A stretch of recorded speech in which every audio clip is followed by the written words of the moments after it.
the affordable housing overlay. Can you just give a very high level overview of what it is and what's the story behind it? It's essentially zoning that is designed to help developers build affordable housing projects that are more cost effectively across Cambridge. As you know, with zoning, every piece of land is so tightly regulated. So basically, if they build 100% affordable housing units, they will be allowed more density and height. So these specific height limits actually vary across the city, but they're allowed to exceed normal height limits by between 5 and 85 feet. We also don't need to get approval from the planning board. So we wanted to make it easier for our developers to be more streamlined. And so they are required to hold at least 2 community meetings and undergo some design consultation and a revision process, but essentially allows us to basically build more homes.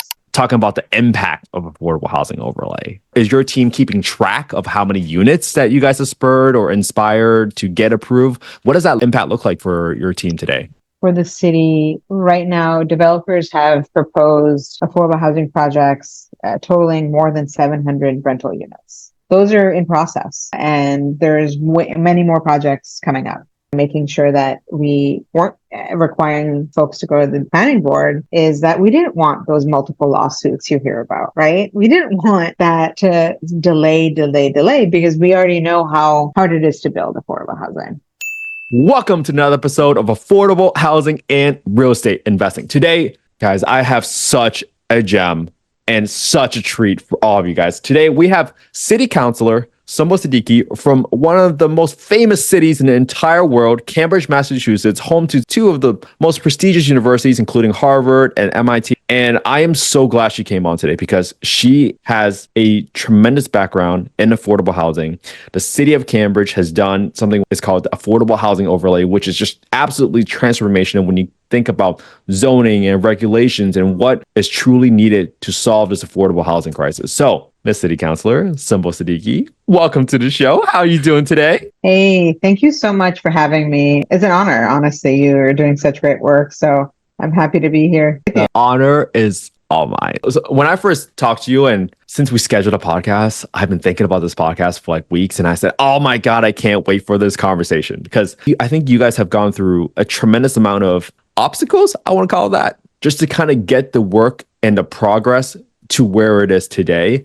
So today, I really want to get into all the nitty-gritty details. But first and foremost, for people that don't know you, can you just give a little bit of story behind your upbringing and why you're so passionate about affordable housing? Yeah, sure. So I was born in Pakistan, so I'm a first-generation immigrant. Came here with my family, my brother, who's my twin, and we were fortunate to settle in Cambridge because of affordable housing. My mom and dad, they wanted to come here for a better life, and as happens, they struggled to find work. And my mom became a cashier at a local grocery store. My dad worked many jobs. He's now a shipping clerk. They're in their 70s. They're still working. So very hardworking parents who shaped who I am. I ended up studying public policy. I became a lawyer, and then I ran for office because I wanted to do more in my community. I love working one-on-one with people, and I love working on policy issues. And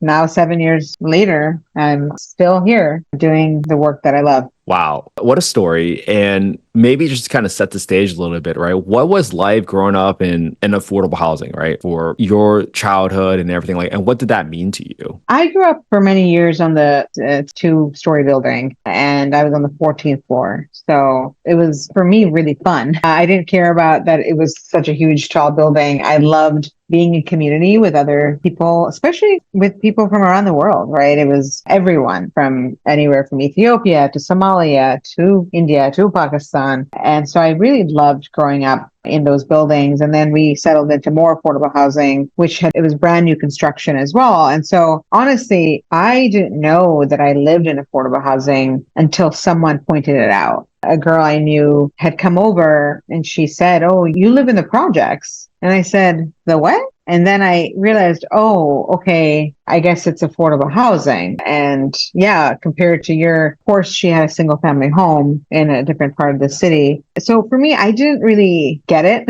for a long time. until that inequality was pointed out to me. So I have loved growing up in Cambridge. I had so many access to the resources here, and especially housing. For me, it was about having a home, right? As it is for most people. Absolutely. And I think that's why I wanted to kind of ask you about that, because sometimes when people think about the word affordable housing, somehow along the way, people develop this negative connotation of what affordable housing is. And it's just a home at the end of the day. It's a home for hardworking parents just like us. So funny that you lived on a 14th floor. I lived on the 13th floor of my building. So that's why we're so close. And I think that speaks to why affordable housing is so critical, because if we never had this housing supply available to help families like yourself, you would have never became mayor. Who knows, right? Who knows? Exactly. But amazing people come out of affordable housing every single day. And it's not because of affordable housing. It's just their upbringing. It's the stories that they had to go through and the hardships that their parents had to go through just to kind of come from a whole nother country to the world that they might not even know the language in. So to that, a lot of respect for your parents and a lot of respect for you for just enjoying life, becoming the best version of yourselves, and then leading the charge on affordable housing. Thank you. All right. So Sumbul, I want to talk today about the affordable housing overlay. Because when I first read about this, sometimes like it was all over the news. I read about it every once in a while, but I was like, oh, what's really going on here? So for the people that don't know what the affordable housing overlay is, can you just give a very high level overview of what it is and what's the story behind it? Sure. So it's essentially zoning that is designed to help developers build affordable housing projects that are more cost effectively across Cambridge, including in areas where there's less affordable housing that exists. And so, as you know, with zoning, every piece of land is so tightly regulated and there's all these restrictions that happen. And we wanted to make it easier for our affordable housing developers to be able to build. So they can basically, if they build 100% affordable housing units, they will be allowed more density and height. And so these specific height limits actually vary across the city, but they're allowed to exceed normal height limits by between 5 and 85 feet. And so we see these projects that can be more dense than normal developments. And so what it means also is that we also don't need to get approval from the planning board. So that's a huge thing as well. So we wanted to make it easier for our developers to be more streamlined, right? And so they are required to hold at least 2 community meetings and undergo, some design consultation and a revision process. But essentially having that streamlined process really helps. So we just wanted to make it easier for those who are so focused on making new, permanent, affordable homes to be able to do that more quickly, more cost effectively. And so that's kind of that in a nutshell, but it's the zoning scheme that allows us to basically build more homes. Yeah, and you're such an expert on zoning. And if I could just provide some elementary understanding to the audience right now, right? From a developer's perspective, a developer wants to take as much risk off the table as possible. So when you think about it, you buy a piece of land and you're hoping to build housing on it. Well, now all of a sudden you have to think about when I borrow all this money and I collect all these rents in the future, is it going to pay off? Is it going to be enough to cover the debt service, which in a single family world, we call that a mortgage sometimes. And mortgage is just debt. That's all it is at the end of the day. But in order to service the debt and pay the monthly debt payments, sometimes you got to have enough rent. And sometimes the way you increase that rent, it's through the number of units. So having more density, that helps a lot, right? Another factor, if you are able to get your project approved faster, now all of a sudden you're not holding on to this piece of land while you're going through an administrative process to get the project approved, to get it rezoned, to get it approved or entitled. Those are all the different things that help take some of the risk off the table, because an affordable housing developer might be collecting lower rents in some situations. Not always, but typically that might happen. Or in some other cities or counties, you have developers that might try to propose a project and you have 1 or 2 folks that might sue the developer to stop the project from happening. That's another big risk. So for you to tie up a piece of land, even though your heart and your intentions are for the right causes, you might still face oppositions that might put a tremendous amount of risk and financial pressure on you. So to that, I really commend you and your team just for taking on this challenge and this fight, even in the beginning. So Yeah, I mean, it wasn't easy. I think when I was the co-chair of the housing committee my first term, and we were trying this. Frankly, we didn't have the votes for it to pass, and so that was really challenging. I was so struck by the opposition, by the neighborhood defenders, by the NIMBYism. But in 2020, we were able to pass the overlay, and since then we've even passed more amendments to it, and it kind of all came back to having people on the city council that are pro-housing and that understand how difficult it is to build housing, especially affordable housing. So it was a team effort. There was so much work, but it's exciting that we were able to do this. Well, I think this is such a great example for the audience to listen to. And who knows who might be listening? It might be another city, another county that's listening right now. But it's scary to take on a battle, to take a position on something. What were some of the oppositions? Like, what were some of the reasons why they oppose affordable housing overlay? And how did you guys finally overcome that? Not just the votes, but just interesting to hear about what were the oppositions and how did you guys deal with it? I was really struck by the misinformation that happened, and there was a lot of concerns about neighborhood character. There was a lot of concern about ugly buildings being built. There was a lot of concern around open space and environmental standards and traffic and kind of typical what you hear. And I think where most of us at that time, we tried to debunk some of those reasons. One thing that came up was, affordable housing developers, they're making so much money off this and it's wrong. And there was a lot of misinformation related to that. One thing I did was I said, okay, let's do a session on affordable housing finance 101. So I had some experts come, we worked with community groups and did an entire session on how affordable housing actually gets built, because it's not easy. And sometimes, as you know, many sources of funding, especially for nonprofit developers. And so we explained that. Even then, it was like, no, we don't want this in our backyard. We don't want this in our neighborhood. And so there was this big concern around density, right? How many people do we even want in Cambridge? Folks were like, this is enough. We don't need more housing. So there was some of that. So that NIMBYism was strong, right? And so I think my duty is to listen and say, thank you for your public comment. And here's why I see it differently. I've lived in affordable housing. Affordable housing is in our community. It's everywhere. You may not know it, right? Because now, due to many reasons, various design standards, like the affordable housing that is being built, it fits in really beautifully into the community, right? And so I think we try to do that as much as possible. So again, people will always have their opinions, always have their concerns, will oppose. But I think one of the great things about having that streamlined process and making sure that we weren't requiring folks to go to the planning board is that we didn't want those multiple lawsuits you hear about, right? We didn't want that to delay, because we already know how hard it is to build affordable housing. And I really just want to call out that, one, you listened to the public. And I think that's so important. And most importantly, you could have just said,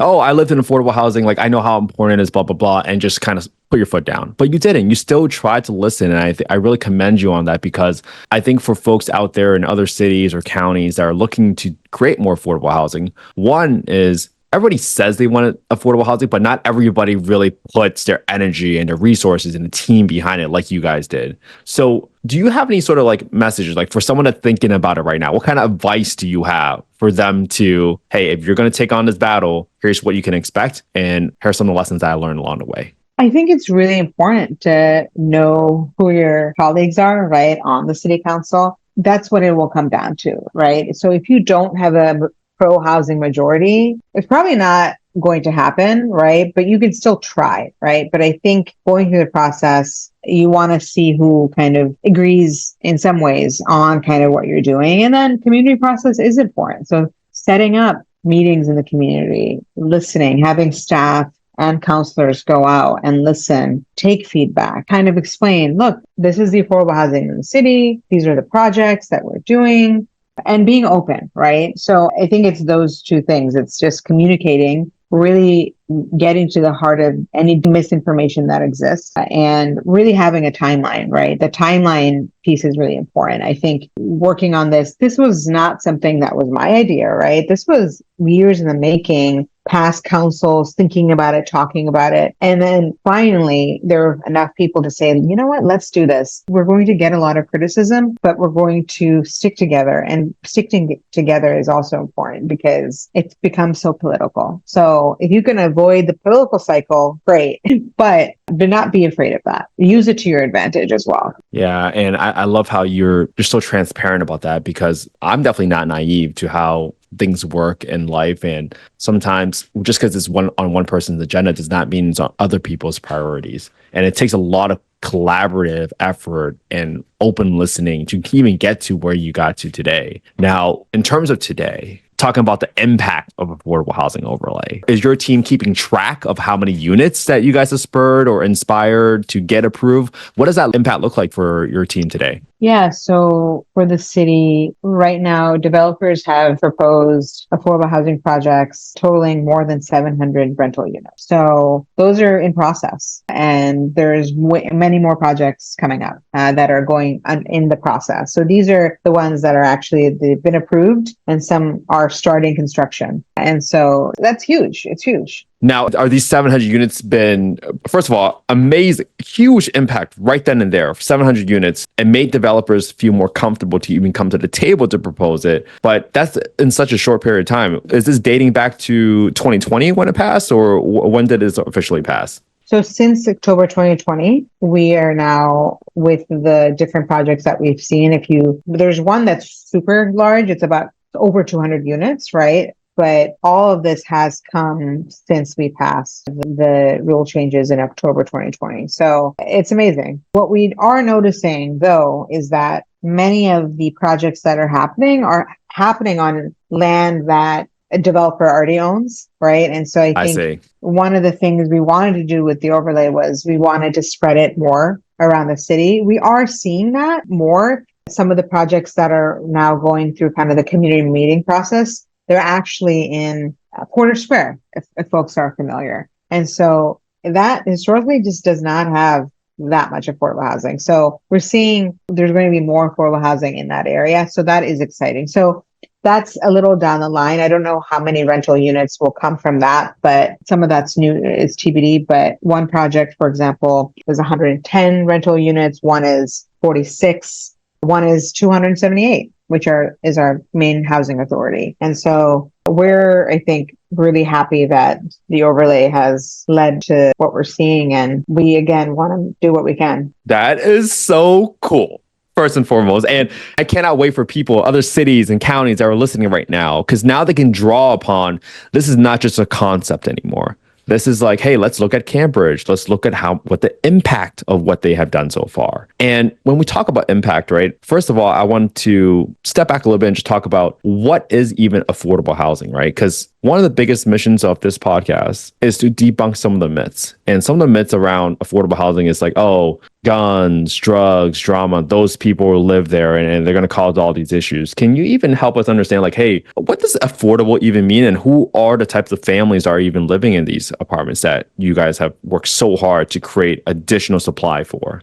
I think this is something I love talking about because there are so many racist tropes that exist when it comes to housing. And it's been, for me, really important to actually point to the data and share that information. And developments are considered affordable if every unit in the building is available to households earning most 100% of the area median income, which this is calculated by HUD, as we know. And so the median income in the area of Boston, Cambridge, it ranges for one person household to $149 and $300 for a family of four. And so in AHO projects, they're also required to reserve at least 50% of the units for households making no more than 80% of the area median income. And then the other thing that we have in the guidelines is that initial occupants can also continue to rent AHO units even after exceeding the area median income, as long as their household kind of remains at 120% of the area median income. So I think we want to make sure that we are helping and benefiting low and moderate income households, right, who would really otherwise not be able to afford the market rate rent in the city. So that's kind of a little bit about as you can imagine, these are folks who are social workers, they're public interest attorneys, right? They're folks who are teaching in schools. So it is a range that exists, and that's what is affordable. And there's this sense that, oh, folks in affordable housing aren't working, aren't doing this. It's like, there's actually most people who are living in our city in affordable housing are working, right? And so that's that. I loved sharing information about the who. It's really important for context. I love that you just shared those data points and also the income limits, right? Because when you talked about how you're saving 50% of the units for 80% of area median income, for one person household, that's about 80 grand. For a four-person household, it's about $119,000. I think for the audience listening right now, these are your workforce. These are the people that keeps your city running. Think about your bus drivers. Like when I was the EMT, I made $13 an hour. Think about it. Next time there's a pandemic happening, Right. you think someone's going to answer your 911 call for $13 an hour? Granted, it was 10 years ago, so don't quote me on what's the rate today. But these are the people that are so critical to your city, your local communities, your teachers, your social workers. And I cannot emphasize this enough, because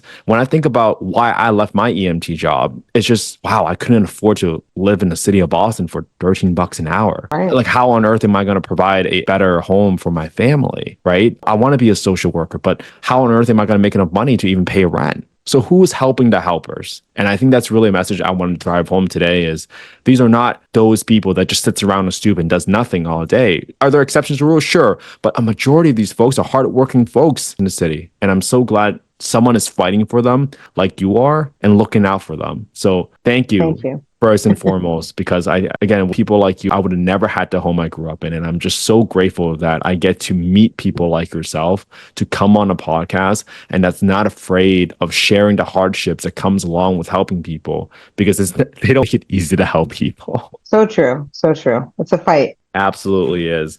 And the next thing I want to talk about is, now that we've debunked some of the myths, right? We know who affordable housing is working for and the impact of the affordable housing overlay. It's kind of interesting. I first heard about you talking about the Affordable Housing Trust Fund. What is an Affordable Housing Trust Fund and how was it established? Sure. So in Cambridge, this was created by the City Council and established in 1989. And the mission is really for the trust to expand and protect affordable housing opportunities in the city. And so it's a 9-member board, and there's experts on housing policy, finance, development, advocacy, design, and have a few functions. So they serve as this policy advisory board. They're also a loan committee, right? They say, okay, we're going to take a vote on saying use $18.5 million for this affordable housing project. So it's a source that our developers have access to build affordable housing in our community. And so they have done great work over the many years. We work very closely with them. They have also focused on home ownership opportunities. They've also been focused on our inclusionary zoning and the preferences that exist with inclusionary zoning. I'm getting so technical, but there's a lot of things that the trust in Cambridge does, and it's a great model. And now I think our model for the trust, actually, this trust was in place before the state actually had guidelines on cities to have trusts. So we're one of the first on this. And so we are really a model that other trusts around the community look to. And so it's a huge,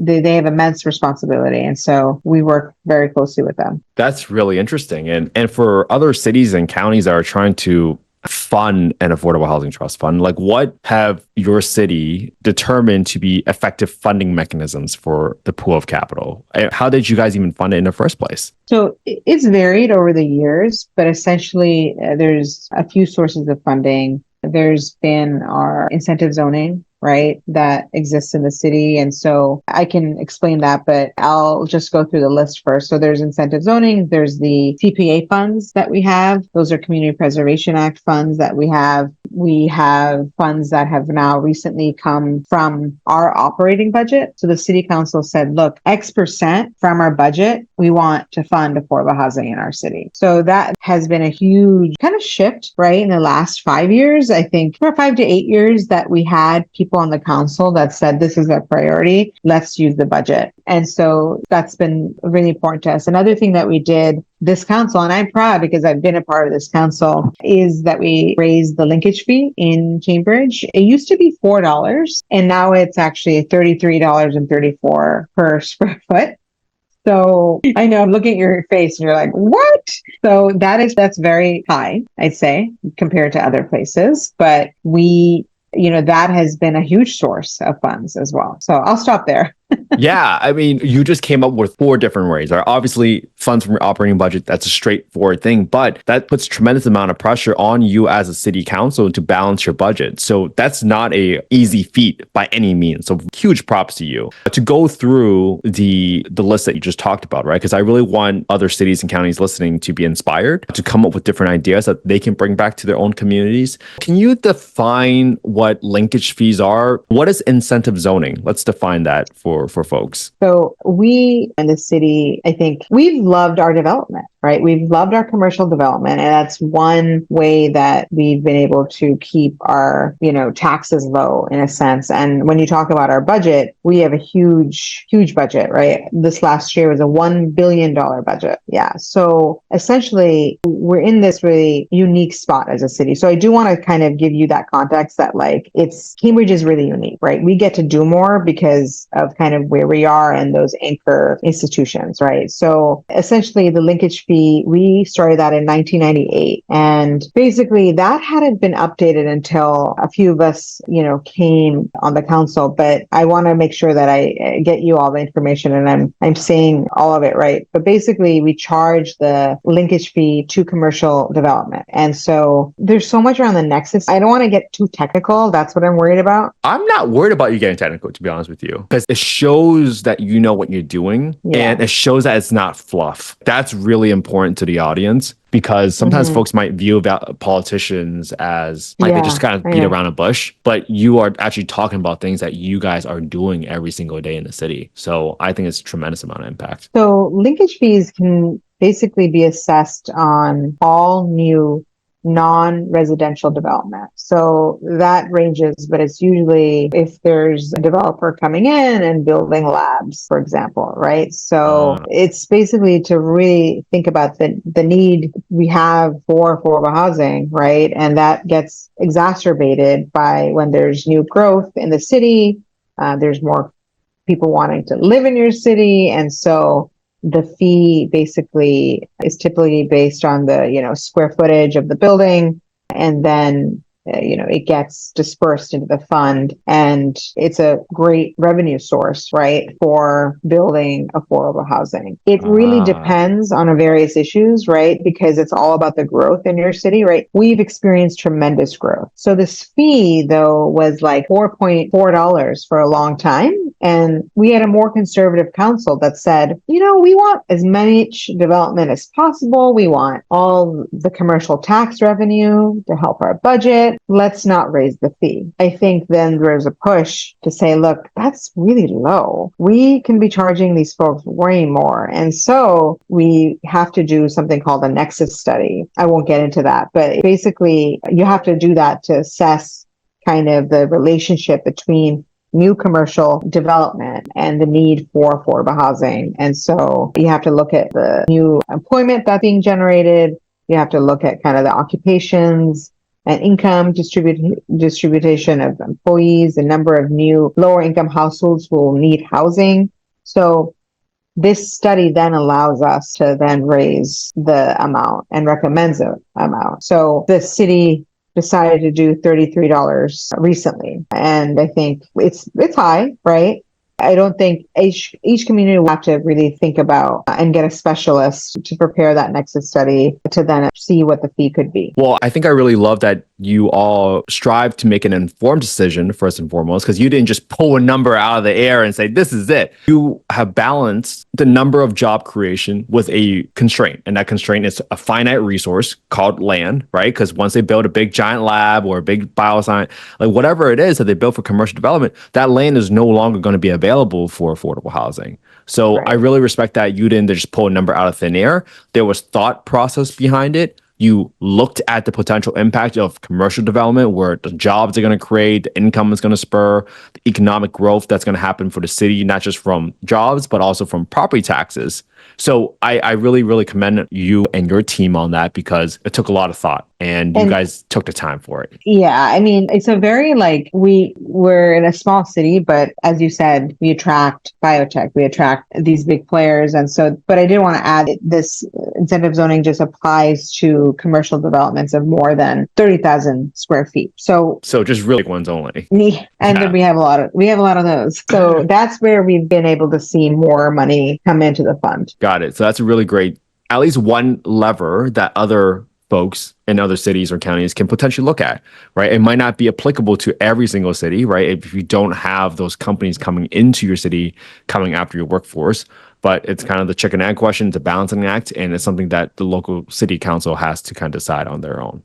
So, exactly. Well, could you explain to us what is the Community Preservation Act and how those funds actually played into your Affordable Housing Trust Fund? Sure. So the Community Preservation Act was created by state law to help cities and towns and in their communities. And in 2001, Cambridge residents actually voted to adopt this. And so it basically allowed the city to implement a 3% surcharge on property tax bills to fund certain projects. And so the state then provides matching funds in addition to those locally that are raised by the surcharge. So essentially, this has really helped build affordable housing in our city and goes directly to the trust. And so in FY24, the city appropriated a total of $259.8 million for these projects, including $192 million for affordable housing initiative. So to date, the city has allocated almost $70 million in state matching funds as well. So along with probably almost $180 million from the local surcharges and then from other funds. And so essentially we get to decide what the city uses these funds for. There's open space, there's other things, but then it's affordable housing. And so that directly goes to our fund. Wow, I love these levers that your city has pulled to create the financial resources to support affordable housing. This is just so fascinating. There should be a case study for this. We definitely get to do more because of these different things. So the incentive zoning I mentioned earlier, the CPA funds, and then really using money from our operating budget has been key. That's really interesting. So I guess now that we've gone through the Affordable Housing Trust Fund, what other housing initiatives are you deeply passionate about and your team is working on today to kind of put out there? Yeah, this one is a big one. We're excited to be embarking on multifamily zoning in our city and essentially allowing more housing to be built in the city. And so right now, in a nutshell, there's areas in the city, some districts, you can't build a 2-story or a 2 townhouse or a 4-plex or you name it, a 6-plex, you can't do that. And so we as a city council, especially the housing committee, are saying that, look, these are outdated structures, right? Of zoning. We should end this kind of exclusionary zoning that exists and allow for more multifamily housing to be built citywide. Again, we're kind of in the beginning stages. We don't have zoning language yet. We're talking through right now, okay, what could that look like? But we essentially want to allow more heightened density for multifamily housing. And we also want to be able to get some more inclusionary housing units. So I'll go back to inclusionary zoning. Inclusionary zoning, a lot of places you don't have that because it's illegal. It's outlawed. In Massachusetts, in Cambridge, we have an inclusionary zoning ordinance that, again, the city council passed. It's changed a few times, but essentially it says that if you are building more than a certain square footage, 20% has to be affordable to residents. And so our inclusionary housing program has actually allowed us to have probably almost 1,500 affordable housing units throughout the city. And so, yeah, so it's been a huge way we get housing. And so essentially, as I said, it's at 10 or more units, you are required to allocate 20% of the residential floor area for low and moderate tenants. And we also have moderate and middle income home buyers who have options in these buildings. And so in the developments of 30,000 square feet or larger, the ordinance requires the creation of 3 bedrooms in the affordable component. And so most of the costs for these units are set at 30% of one's household. This has been a really important way, right? We have market rate housing that gets built. We need it, right? We need somewhere for the tech bros and other very like Google tech savvy folks, like everyone, those folks who have much higher incomes to be able to live here too, right? But how do we also make sure that these buildings have that affordability component? So that's kind of what we're working on right now. We want to do a zoning scheme that will allow us to reform our zoning in that way. Wow. And I think I want to go back to an earlier point that when we create these affordable units, again, these are not folks that are not becoming better versions of it. They are constantly working. They're contributing to the community, to the society, to the roads that we're on every single day. And by creating this inclusionary zoning as part of the multifamily zoning initiative you guys are doing, you guys are making sure that there is a home, even in beautiful buildings, right? So some of our developments are mixed income, but for many times they're Class A buildings. They have pools, they have amenities, just like maybe just shy of luxury Class A amenities. But you really honestly would not see that they're an affordable building. Like some people might think it's a product. No, it's a brand new building. It's beautiful. And it provides a home for someone to live there with pride and dignity, and then ultimately raise their children in a place where their children can become the mayor of the city that they grew up in. Yeah, I think our city is very tiny. So it's all going to come down to lot sizes, right? We do want to see more housing in kind of the single family home zoning districts. I think we're still early, but, we are thinking about reducing and removing, setback requirements. We're reducing or removing special permit requirements to allow for more multifamily housing. But again, we really want to also look at the zoning barriers, right, that add time and cost to multifamily housing. And so those are some of the things that we're working on right now. Really, this is the key thing that the housing committee has been focused on. Well, it's a huge undertaking. That allows me to get into my next question, because this is the question I typically ask every guest on every podcast episode. And I ask this question because everybody has told me that affordable housing is nearly impossible to solve for. And I disagree. I think there's enough thoughts, there's enough intelligent brains in this country, in the world, that we can all contribute a piece of the puzzle and eventually we'll have all the pieces. And even if that doesn't get solved in my lifetime, I know we can pass on the pieces to the next generation. And what you're doing, Cambridge, is so cool, right? It's a huge piece of the puzzle. So in your opinion, why do you think affordable housing, particularly the lack of supply of affordable housing, is so hard to solve for? I think there's not enough people who are in leadership in towns and cities across the country who have the lived life experience, right? I think that's part of it. It's the fear of the unknown. I think thinking about neighborhood character, right? And it's like, what do you mean by that, right? What do you mean by the neighborhood character changing, right? I think there's this lack of understanding what affordable housing is. And so I think there's some of that. I do think we need more investments from the federal government, right? To really address and help cities to do this. I think there is such a shortage, right, of deeply affordable housing. There's affordable rental housing. And so I know there's been efforts to really expand the capacity of the low-income housing tax credit, which is the tax credit that helps developers build multifamily housing, right, for families. And so I think the Congress, they've been pushing a lot of housing agenda for a few years. It's just not there yet, right? There's just way more that we need to do. I think another thing that's really needed is we need to keep building affordable housing, but we also need to really prevent the loss of existing affordable housing and also provide the funds to help the affordable housing that needs to be rehabbed. So those funds need to happen, right? And so there's all these complex layers that exist, but I think for me, comes down to this lack of understanding and lack of will, I'd say. Like, budgets are moral documents, I always say. The city here, we said, you know what? We're going to use our operating budget and be dedicated to funding affordable housing. We have Massachusetts as a state, our governor, others, they are saying towns who are voting against more housing in their cities, they say if you're near transit, you have to have housing near you, and it should be permitted as a right and meet the criteria. So I think it is a will issue. We need stronger kind of advocacy organizations. We need people who I think really truly care about being more just in our society, and I think more caring about humanity. But I think it's like, why wouldn't you want this in your community? I'm like, this is amazing. It's so important. When I see families who are like, they're so happy to see me because they're like, oh, you lived in affordable housing?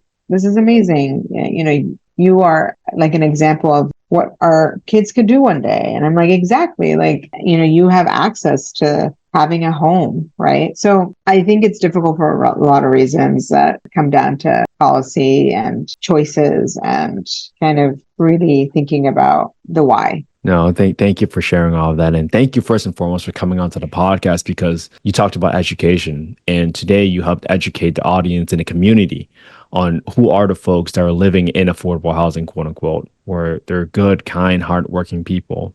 And then thank you for being an inspiration to other folks, because now they can really see, hey, we do need to invest in affordable housing, because we get great people that comes out of these communities that wants to make their communities better, just like yourself. And it's no small feat to become the mayor of Cambridge, Massachusetts. It's no small feat at all. And I'm so honored and I'm so grateful you really came on this podcast. Seriously, without people like you, I would have never had the home I grew up in.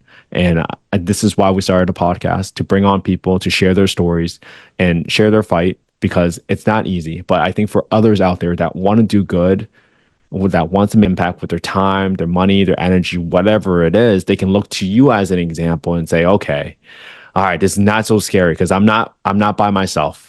I've seen how they do it in Cambridge. I've watched the mayor and the co-chair of the health committee in Cambridge and how she stood up to some of those challenges and persevered. So thank you for being such an inspiration, truly. Thank you. Thank you. So for people that want to find out more about you and learn more about your initiatives, where can they go to find out more about you? Sure. So I have a social media handle, which is Councillor Siddiqui, because I served 4 years as mayor. That ended in January. So I'm back to being a city councillor. And so Councillor Siddiqui, it's on all platforms. And you can also go to votesumbul.com and you can learn more about the kind of work from the last almost 7 years. Wow, what a journey. All right, everybody, please make sure you give her a follow. Please make sure you visit her website, and please help contribute to the cause of creating more affordable housing by supporting her.